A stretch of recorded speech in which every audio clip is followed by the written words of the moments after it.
안녕하십니까, 박사입니다. 중국이 타이완을 겨냥해 이틀 동안 실시한聯合 리젠 얼링어스 A 연신 동펑 미사일 발사훈련, 구축함, 홍류 폭격기, 젠10 전투기 출격 화면에 이어붙인 그래픽 화면으로 끝났습니다.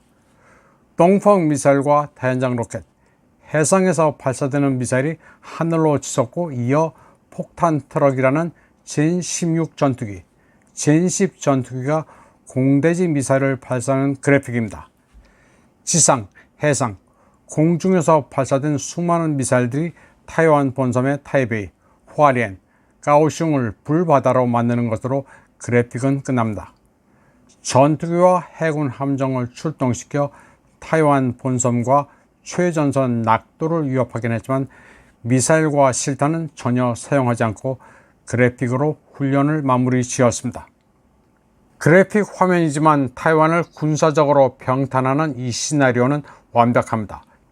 중국은 찐, 쳐들어가 웨이, 포위하고 수어, 봉쇄한다는 전술을 구사합니다. 그리고 그 전술을 세 도시에 집중합니다. 정치 군사의 중추인 타이베이, 타이완 독립 세력의 대본영으로 간주하는 가오슝, 그리고 에너지 수입구, 미군의 지원 입구, 유사시 타이완 독립분자의 탈출구인 화롄을 폭격하는 시나리오입니다. 중국군의 침략에 맞서는 타이완군의 전술은 수십 년 동안 변한 게 없습니다. 타이완의 연례 군사연습 한광은 해안에서 침략해오는 중국군을 경멸하는 것 위주입니다. 해안에서 포를 쏘는 게 답니다. 그러나 유사시 중국군이 서부 해안에 상륙해 타이완군의 포를 맞아줄리 만무합니다. 중국의 침공 시나리오는 앞서 소개한 그래픽처럼 미사일로 타이완 섬의 전략 요충지를 초토화하는 게 먼저입니다. 중국이 예고 없이 훈련을 벌이는 동안 미 해군의 존재는 사실상 보이지 않았습니다. 라이칭대 총통 취임 일주일 전 일본에 배치된 미 해군 레이건 항모는 갑자기 출항해 제2도련선 부근으로 갔습니다. 총통 취임식을 전후한 돌발 상황에 대비할 생각이 있었다면 제2도련선이 아니라 타이완이 포함된 제1도련선에서 대기하는 게 맞습니다. 또 원래 계획대로라면 싱가포르를 방문했어야 할 루스벨트 항모도 뜬금없이 남쪽으로 항해 말라카 해협으로 향했습니다. 아주 의외의 움직임이었습니다. 중국의 군사훈련에 대한 집단 서방의 대응은 말뿐이었습니다.